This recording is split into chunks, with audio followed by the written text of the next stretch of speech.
Welcome back. We are joined today by Colonel Douglas Macgregor, a decorated combat veteran, author, and former advisor to the U.S. Secretary of Defense. Thank you for coming back on. We are now heading towards the end of day 3 of the war against Iran. And I think it's fair to say that I think Trump was hoping for a quick war, but it doesn't appear that there will be any quick regime change operation happening here. How are you assessing it, though? How should we, I guess, measure the developments of the war and what to expect? I think the first thing we can say is that the Iranians have targeted at least 27 bases, including port facilities in the Middle East, ranging from Incirlik Air Base all the way down to Dubai in the Gulf. So the war has been effectively regionalized, and the consequences of these actions cannot really be fully appreciated yet. Everyone knows about the Gulf and what has already happened in the oil markets. Today, the oil markets in Europe opened about 20% higher, simply based on the probability that the oil supply would be disrupted for some period of time. So I think we're headed towards more than $100 a barrel. We'll get there pretty quickly. How high, I don't know, but I think that's going to happen. And if you look at a place like the United Arab Emirates, very inexpensive drones have defeated what appear to be some of the world's most expensive air and missile defenses and put a number of airstrips, airports out of business. You have to understand that in the Gulf, there are all sorts of international conglomerates, especially a lot of Indian conglomerates, that do a huge business through the United Arab Emirates and Dubai. All of this is effectively being shut down. You also have millions of people. There are about 4.6 million Indians who own businesses in the Emirates who are now stranded, and they are a critical component of the economy. In addition to those, there are, hundreds of thousands, probably millions of Europeans, Americans, and others who are stranded. Right now, you've got to cross the mountains down to Muscat in order to find an aircraft that'll take you out. I think the damage that's being done to the oil infrastructure is only now really beginning. We have evidence that some oil refineries have been struck, particularly in Saudi Arabia. I think we're going to see more of that. So we're at the beginning of what is ostensibly a long regional war. And we haven't even begun to assess the possibility that others may become involved, because this emergency created by the Gulf War affects India, it affects Northeast Asia, it affects Turkey, it affects Europe. Effectively, the entire world is now focused on this war that is ostensibly between Israel and Iran. Now, the funny thing about this war is that it did not begin with a joint Israeli-American assault. It began with an Israeli attack. And Secretary of State Rubio seems to have told the group of 8, these are senators in the U.S. Senate that are part of the Senate Armed Services Committee, that Israel began the attack. We had not been informed of it. We were not warned that they were going to do this, although we knew it was always a possibility. And we decided to simply join in because we were not yet satisfied with our posture at the beginning of this. So we seem to have come late to the party, and now we've begun to feel the full impact of all these missiles. A number of missiles have been fired at ships that have yet to strike them, and we know that 3 F-15 fighters were downed. We're attributing that to friendly fire, although there are some disputes about that in terms of others in the region and the world who seem to think the Iranians did it. In any case, we lost 3 F-15s. We didn't lose the pilots. But we have lost American sailors, soldiers, sailors, airmen, or Marines. We just don't know how many. We've admitted, I think, to 3 or 4, but I suspect there's more than that. So the question is, where are we headed? I think we're headed into a long campaign. And, I'm sure you listened to statements by Secretary Hegseth and President Trump, laced with all this business about the state sponsor of terrorism and how it will have to submit ultimately to Israel and the United States. I think these are very incautious and stupid statements. They don't comport with reality. I mean, frankly, Glenn, if we were interested in combating radical Islam, we would probably be focused on Pakistan. and certainly on Syria right now, which is headed by the remnants of ISIS and Al-Qaeda. Those two states don't seem to come up for discussion very much. And Pakistan in particular has been the sort of incubator of radical Islam and Islamist terrorism for a long time. So this is really about Israel's interest in destroying Iran and removing it as an obstacle to Israeli military hegemony or Jewish supremacy, however you want to put it. And we're into it. We're committed to it. And I think ultimately logistics will probably have a big impact because we will eventually run out of missiles. And I think we're on the road already because I just don't think President Trump or his advisors really believed that they would end up in a long war with Iran. And that's where they are right now. Well, besides from the military targets, as you mentioned, we also seen attacks on ports, oil refineries, shipping, airports, some hotels. There seems to be several civilian targets as well. Did this take you by surprise? And how do you see the cost benefit to Iran here? Because on one hand, they want to inflict as much pain as possible, but I assume they don't want to pull in too many other external actors, because doesn't this risk entering into the war? The Gulf states or even the Europeans suggested that they would come in and defend their assets, their bases, and their allies. How do you assess the calculations on the Iranian side? I think the Iranians know that the Emiratis and the Saudis have played a duplicitous game, that they have tried to play both sides to the middle, as we say. So I don't think the Iranians regret any of that. And I think they want to make the world feel pain because they are feeling acute pain. So that's not surprising in the least. As far as the Europeans are concerned, they've known from the very beginning Iran presents no threat. That was laughable when we insisted on this installation in Romania, this anti-ballistic missile installation, on the grounds that we were protecting our European allies from Iranian missile attack. Nobody believed in that. That's nonsense. As far as the Europeans intervening to do anything, I think the British have sent their F-22s. Whether or not they've done anything, I don't know. Now, I know that their bases on Cyprus have been struck, and I assume probably put out of action. So I don't know what to make of European intervention. I think that's more hot air, but we'll see. They could certainly send some ships, but then again, they would be in harm's way. And it all depends on whether or not the European peoples are going to sign on for this. Again, you've got to distinguish Iran and the Shia from the vast majority of Muslims who are Sunni and Arabs and Turks. And I think the Europeans are a little more sophisticated than the Americans. They do not mix them up. They understand Iran is different, and Iran's interests are different. And Iran, as a civilizational state, Persia, is an entirely different animal from the rest of these post-World War I artificial constructs. So, we'll see, but I don't expect much out of the Europeans. I'm more concerned about the Chinese and the Russians.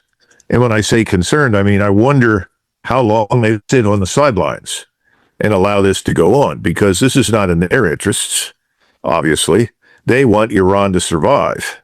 Iran is a critical component of BRICS. It's part of the Belt and Road Initiative. The Turks want Iran to survive. I haven't heard any complaints out of the Turks about destroying our air base at Incirlik, because they know that that's our air base, and they have always been reticent to allow us to operate from that base against anyone we wanted in the region. So I think we're seeing the world sort of move in an entirely new direction. I would argue this is the end of Sykes-Picot. I think the maps are going to change. I'll be very surprised if all these family dictatorships in the Persian Gulf survive in their current form. I think the damage that's being done economically is going to stay with us for some period of time. The Indians have already turned to purchase oil again from the Russians, and that makes perfect sense for them. I'm surprised they ever went along with us to begin with. The dollar is losing airspeed and altitude. Economically, this is a catastrophe. Financially, for us, I think it's a disaster. It's going to take more time, but over time, it's going to get worse for us. Remember, we are the ones that have been boasting to the world about how powerful we are and how the entire world needs to shake in fear of the American military power. Well, then people are going to expect us to perform. Iran, on the other hand, hasn't got to do anything other than survive. As long as Iran survives and the longer the war lasts, the weaker we look, the weaker Israel looks, and the stronger Iran looks. And I think Iran is going to survive. I don't see any evidence that it's going to suddenly pick up the phone, call Washington, and beg for mercy. Don't see that happening. So we're in a real trick. I think at the end of the day, we're going to be swept out of the region. Look at what's happening in Iraq right now. The Shia are rising, and the Iraqi government wants us out of the country. It's wanted us out for years. I think we're going to have to get out. I don't think anybody living in the Gulf is going to want us in proximity to any of their harbors or airports or anything else. So I think this is a developing disaster for us. And Israel's Iron Dome isn't working very well. And although we are definitely trying to fire missiles in support of Israel at air and missile defense, the Iranians seem to have moved technologically much further than we anticipated. They are now able to deliver missiles that have decoys that, produce multiple warheads, and then the real dangerous missile that you're trying to penetrate with flies through while we are preoccupied with decoys. So this is not working terribly well for us. But the interesting part is, in the West, the media, as always, is showing us a wonderful picture of American and Israeli military success. It's quite astonishing. I don't think that's the picture the rest of the world is beginning to get. Yeah, I recently checked the media, and one gets the impression they're already planning for the new government to take over, and how relations will be shifted. And it's quite strange how the narratives deviate so much from reality. But this is then looking to be a long war. So how do you expect the United States and Israel, for that sake, to be exhausted? Because you said you assume they will be exhausted first, and then I guess it's over. But will they run out of interceptive missiles? Have they limited ability to hit Iran? Or what is it that you expect to first give in? Or is it simply that the Gulf states will demand that the United States put an end to it? Well, all of the ports that we habitually use to replenish our naval forces and to reload our naval forces with missiles and rockets and so forth, all of those have been destroyed. In other words, we're forced to fall back all the way to India, which is quite a distance from the region. Now, we can fall back to Italy at this point. I think Crete may be just out of reach. I hope so. But the point is that everything that we were accustomed to doing now has to change. War has become a much more arduous task for us. Remember, they've not only shut down the Straits of Hormuz, they've also shut down the Suez Canal for all intents and purposes because they've shut down the Red Sea. So the commercial picture is grim. The military picture is problematic. And I don't think that we can manufacture missiles at a sufficiently fast rate to keep up with their expenditure. And we have been supplying all the time vast numbers of missiles to Ukraine. And now we're beginning to feel the pain because so much of that is gone. It won't be long, perhaps a few more days, before we begin to more economically expend our missiles. And that means that you can't shoot down most of what's being shot at you. Remember, you're talking about shooting at least 2 or 3 missiles at every incoming missile. And we still can't target successfully and knock down hypersonic missiles. And a lot of these missiles are coming in at Mach 3, 4, 5, and 6. Those speeds are beyond our technological capability to defeat. So I think logistically, yes, we're going to have a huge problem. And we may pause. Now, whether or not the Russians and the Chinese are willing to mediate, or the Indians, I think India would probably be the best choice for mediation. They are, after all, neutral, despite Modi's recent visit to Israel, which I think was ill-considered. But nevertheless, Modi and India have cultural ties to Iran. Sanskrit and Indian civilization are a component part of Persian civilization itself. So I think there's an opportunity for the Indians to bridge the gap between us, the Israelis, and Iran. But we'll have to see. Right now, I think Iran is not dissolving into chaos. Yes, we killed the supreme leader, Ayatollah Khamenei, but I don't see any evidence that that has disrupted unity of effort and command and control. So, and the other advantage that the Iranians have, and this is an important one, is that much of their capability is widely dispersed. That makes it very hard for us. And even on the best day, historically, we've had a lot of trouble dealing with anything that's mobile. So, I just don't see in the near term any good news at all. And I hope that we are talking in Washington to others who may be able to help mediate some sort of end to this catastrophe. But I know that over the weekend, we apparently expressed an interest in negotiation. I don't know through what channels, but apparently that came from the Trump White House, and the Iranians said not only no, but hell no. This is because they're not ready to put an end to this war. Then, it seems a bit foolish, perhaps, to put an end to it now, given that the other side could simply just replenish their missiles and come back again in a few weeks. But what do you think the Iranians would want out of this war before they would let it come to an end?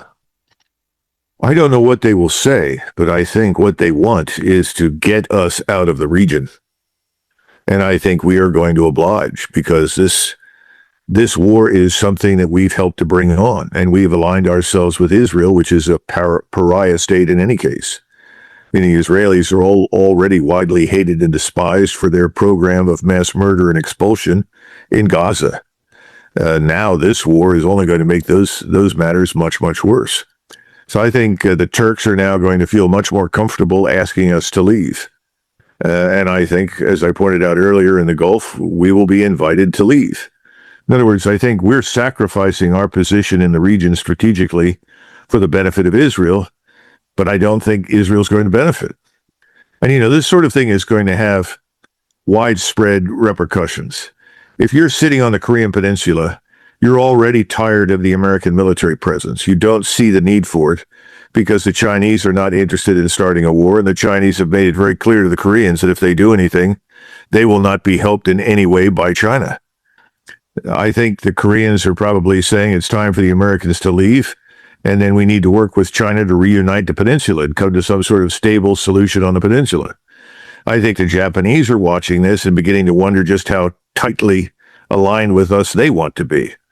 I guess my point is, do we look strong, powerful, and invincible and vulnerable or not? And unfortunately for us, we need to look invincible and invulnerable. Now, we've opened ourselves up to all sorts of extraordinary problems that we might have otherwise avoided. Military power is one of those things where until you use it, nobody really knows what you've got. Remember, in 1940, everyone was saying, thank God for the French army. The largest army in Europe, the best equipped, more tanks, more this, more everything. That went away pretty quickly. So did the British Army. It didn't last very long. I think we're living in a world today where the old era is ending and a new one is beginning. And there will be new rules for the future.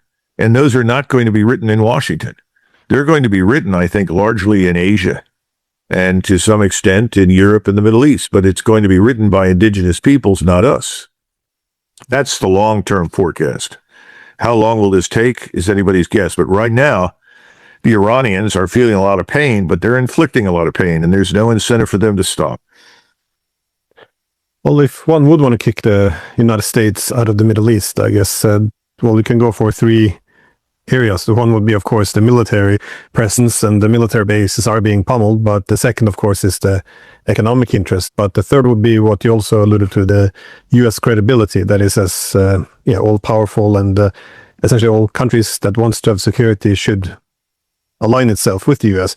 How do you see the wider, I guess, geopolitical ramifications of this, of U.S. credibility being shattered in this way? Because this was seemingly what opposite of what Trump wanted. He wanted to build up a very, his whole approach, I think, is to show a lot of strength and hope that adversaries, stand down. And I thought this was also kind of the assumption that he would mount all this military force. As Witkoff said, Trump was very surprised they hadn't capitulated yet, given that they saw all of this U.S. military might. But what happens now if it becomes evident that it's the United States that has to walk this whole thing back? And find something of a dignified exit. Well, you're talking about an ignominious retreat, which is the last thing in the world that Donald Trump wants. We need to talk about, how do we get there from here? I mean, the problem is that we've already displayed in the first 24 to 36 hours our tactical expertise, our tactical supremacy, if you will. We managed to kill a number of key personalities, not only the supreme leader. Tactics win battles, but ultimately strategy wins wars. We have no strategy. When everybody asks, well, what's the purpose? Well, it sounded like it was regime change. But I think we've discovered at this point that regime change hasn't worked. This is a large country, 93 million people, size of Western Europe. It seems to be holding together. There's no reason to believe that it won't stay together at this stage. And the strategy is what then? If you can't remove the government, what do? Do you continue to lob missiles and rockets at it in the hopes that somebody will say, please, please stop, we'll do whatever you want? Maybe that's the goal. I don't think that's a reasonable goal. I don't think anyone has thought through the criticality of ending the war. How do you end it? And the thing that's funny is that I listened to the Secretary of War say this morning, we didn't start this war, but we're going to end it. Well, I think we did start this war. The Israelis started it, and we jumped on board. All of the things that we continue to cite about it, the reasons for going to war are specious, but the most depressingly stupid reasons are ones that go back 47 years ago or 40 years ago. The numbers of people that have actually, whose death you can trace back to Iran is in the low hundreds. It's not a large number, and the Iranians did not behave during the Iraq war any differently than we would have behaved if there were a similar war in Mexico. In other words, you do what you can to deter the force that's on the ground in the neighboring country from entering yours. The other thing is that we have, I think, 4,000 missiles left in our inventory, something in that regard. Maybe those are different kinds, cruise and ballistic, I don't know. Iran has about 450,000, so that's quite a gap. The other thing is you can kill a leader, but you can't bomb a civilization into submission. And we've never understood what we were dealing with in Iran. Everybody talks about Iran as some sort of radical Islamic state. Nothing could be further from the truth. Iran is ultimately Persia, and that civilization is much older. And Persian civilization, Persian thinking, Persian philosophy, Persian art and history, all of those things have been asserting their dominance over the last 25 to 30 years. And the people of Iran have largely walked away from this more ideologically rigid form of Islam. It's not, they didn't hate Khomeini, and they didn't dance in the streets when he was killed. On the contrary, people saw him as a very, I think, humble and decent human being. He sacrificed his life. He stayed where he knew he would be killed. Killing him has made him a martyr that even people that don't like Islam can honor. So I think we've galvanized the place against us.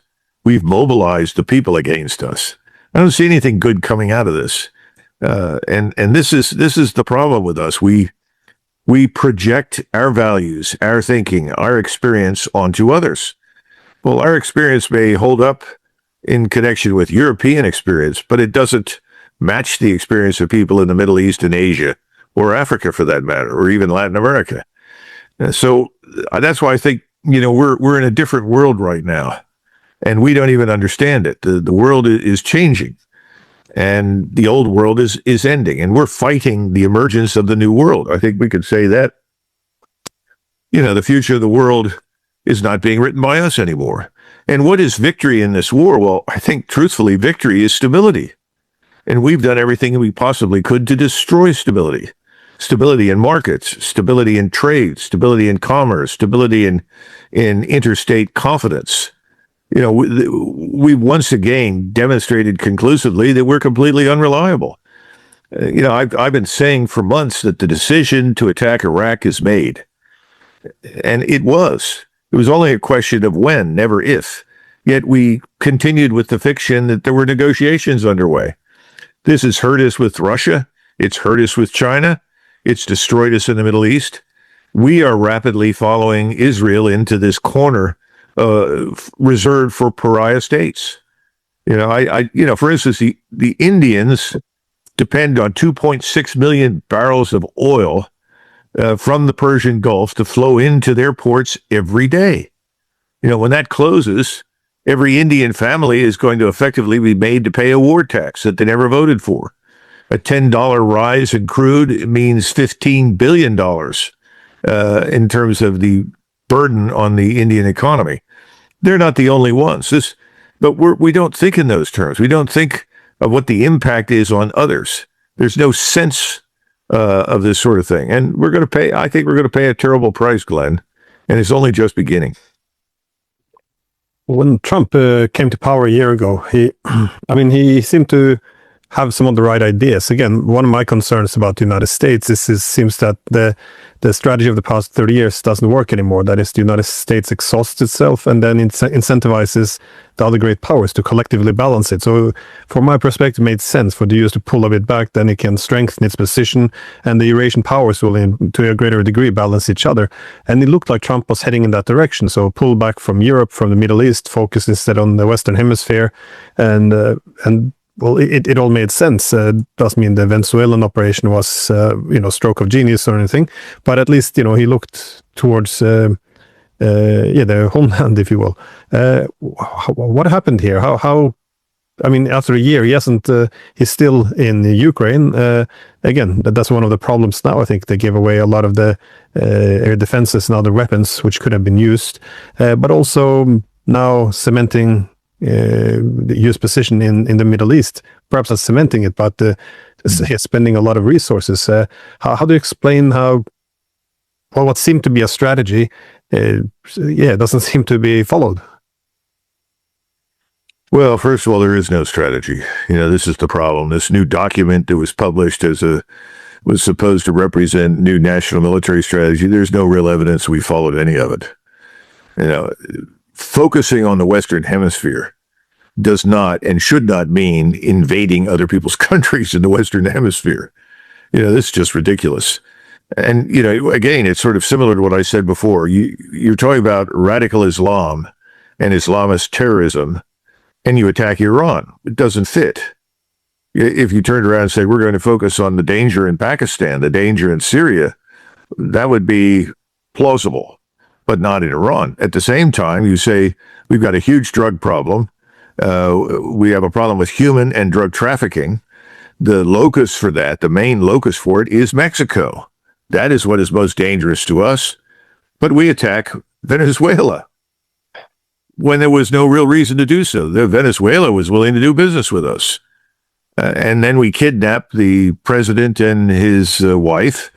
We paid millions of dollars to pay off various people in the country to let us in. And then we talked about this brilliant military operation. Well, I'm sure it was brilliant. It's a police operation, a paramilitary police operation enabled by the U.S. military. It's not a strategy. It's not really an outcome. We don't control Venezuela. Venezuela controls Venezuela. And they can wait us out almost indefinitely. And that's exactly what's happening right now. In the meantime, we've changed nothing on the border with Mexico. Oh, it's better than it was. But we haven't stopped the drugs and the human trafficking from pouring into our country.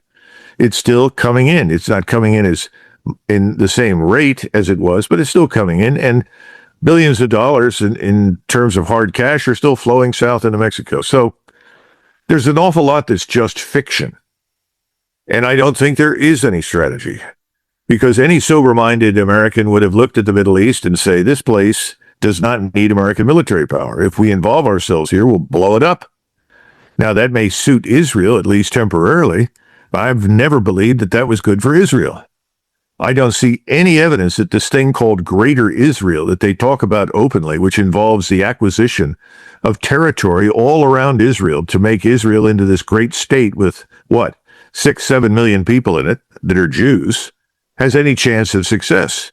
And I think what it has done is it has offended, angered, alienated virtually everyone in the region. So that I think before this is over, the question we'll be trying to answer is, does Israel survive all of this? That's the real question. I'm not sure that it will. Iran will survive. It's been with us certainly for 2,700 years. It's like going to war with China. Will China survive? Of course it will survive. It's been around for 5,000 years. So will India. The question is, if you involve yourselves in these stupid wars, is whether or not we, Americans, can survive it. We're relative newcomers to the world. We're not a civilizational state, per se. So, all of these things are going to come up for discussion over the weeks ahead. And I think that for the moment, President Trump is just going to order everybody to continue to attack and bomb and target and strike. That's all he can do. He can threaten more sanctions, but I think that's lost its bite to a large extent. I think that's responsible for the hatred and hostility inside of Iran towards us. So I see nothing good coming of this for us. I think Persia, though, will reemerge from this as a much stronger and more influential entity. You say Israel may not survive. How would it go under, you think? Is it from the U.S. pulling out, or is it economic consequences from this war? People will simply flee, or do you see them being militarily defeated? Or what is the path? All of the above. I mean, just go back and listen to Mr. Netanyahu explain his so-called 7 fronts. That's not sustainable. Supposedly, the Israelis have now mobilized another 100,000 reservists. It'll be interesting to see how many of them show up for duty. There is talk in Israel about invading Lebanon to go after Hezbollah because you can't do everything from the air. At some point, Israel is going to end up exhausted and tapped out, much like Ukraine. Today, the question is not will Russia survive, it's whether or not Ukraine survives. What will it be? It certainly won't be what it was. So does that mean that Israel survives in some form? Maybe, but it won't be what it was or what it is today. These things depend on a number of things, but you've got to look at the trend lines. The trend lines right now are not favorable. Well, what do you see now happening, though, over the days and weeks? I mean, what is the possible escalation? I don't see necessarily what the U.S. can do differently, except perhaps, attack, continue what it's doing. But how do you see Iran possibly escalating? And given that, as you said before, the conflicts already very quickly become regionalized, do you see a possibility of it becoming global? Well, under what condition do you think the Chinese or the Russians would join? I mean, if they're watching what we're watching, they might conclude that the Iranians are taking care of things on their own. Well, if the Israelis decide to use a tactical nuclear weapon or any nuclear weapon with the goal of stopping Iran's relentless missile attacks, I think that will change the situation dramatically. I'm not sure Israel will survive it. The Russians, the Chinese at that point would definitely intervene and make it clear to us that if this is not stopped and continues, that they will actively join the fight against Israel and us. And remember, I don't think the Israelis are going to do something like this immediately. I'm forecasting that at some point, the Israelis say, if Iran will not stop, we will launch a nuclear weapon. That's kind of what I think might happen. Well, we don't have any control over Israel. Israel controls us. That's very clear. So if we can't control Israel and Israel does this, then Russia and China intervene. Well, they would intervene at a point in time where we've exhausted our inventories. So how do we put up a significant fight? Until this point in time, all during the proxy war in Ukraine, behind the scenes and even in public, people raised the issue of we can't go too far. We have to think in terms of our war reserves. But eventually, over time, that caution was thrown to the wind because there was no evidence that Russia was being defeated, that Russia was being destroyed, that the sanctions were doing their work. And so we decided we'll put more and more and more into the Ukraine war. Well, that's failed miserably, and they've exhausted their war reserves in Germany, in France, in Britain, and other countries. We have done the same thing with much of our munitions. So if you've done that, and then all of a sudden the Russians and the Chinese say, that's it, stop, Israel's used a nuclear weapon, we will not tolerate that. And if they don't stop, we may use a nuclear weapon in response. That's always a possibility. What do? I think we have to tell the Israelis, you've got to stop. And if you won't stop, we're leaving. I think we'll get to that point. And that's not an end state that we've planned for. We've planned for the other end state. Iran and its evil leaders who are responsible for terrorism and threatening the whole world will have to submit. No, they don't. And they won't. Yeah, it's difficult to predict how this will develop. I mean, if you look towards the Ukraine war, how cautious the rhetoric was in the beginning, how cautious the West was in terms of sending weapons, and where we are today when you have a German chancellor bragging about how we have caused untold casualties in Russia. I mean, this is, you didn't see this in the beginning of 2022. So given how fast this war with Iran is escalating, it's definitely possible. Just the last question: Do you see any possibilities or any pathways for Trump to put an end to this war, or is it simply impossible because the Iranians need to, I guess, evict the Americans from the region? Netanyahu is in charge. So listen carefully to Netanyahu and you will know what Trump is going to do. Let's be frank. He's taking his orders from Netanyahu. He is not a free agent. He has people at home pushing him in particular directions.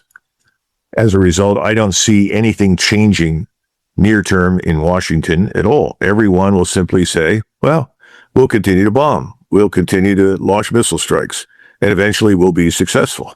We did that for 78 days over Kosovo, and ultimately it was not the air and missile war that persuaded the Serbs to get out of Kosovo.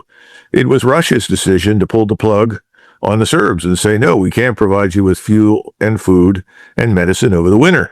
That happened because Strobe Talbot, the Deputy Secretary of State, went to Moscow and negotiated a deal, as President Trump likes to say. And the deal involved some numbers of promises we made to persuade the Russians to do that. The Russians now, in retrospect, regard that as a moment of deep shame in their history. And indeed, I think they're right. But I don't think they had much choice at that point. Well, they have a choice now. The Chinese have a choice. The rest of the world is no longer as weak as it once was. This is part of the groundswell of new changes in our civilization and world that the American government doesn't want to accept. We are in a fight at this point when it comes to missiles and rockets and conventional capabilities with almost a near peer, as they say. That's something we could never have imagined. And I think President Trump has expressed shock and surprise, just as Mr. Witkoff said, that the Iranians had not already capitulated. Because from their standpoint, based on their experience in the New York real estate business, this kind of damage is so terrible that you cry uncle and walk. You walk away, you submit, you sign the deal. Well, this is not real estate. This is not New York City. This is a civilizational state that absolutely will not surrender to the demands of the Jewish state in the Middle East that are then backed by American military power. So I don't think we're going to get very far with President Trump at this time. Maybe down the line, something will break. The one area that we haven't talked about that everybody needs to watch carefully is our bond market, especially the 10-year bond, and the yield will rise. Look at de-dollarization. Look at our financial weakness. Those things are important. I think we could end up in a very serious financial crisis, certainly worse than what we faced back in 2007 and 8. That is probably the other factor in this multivariate equation that could fundamentally drive us out. But whatever ultimately happens, we're seeing the end of the old Middle East. We're seeing the end of American military hegemony and political dominance.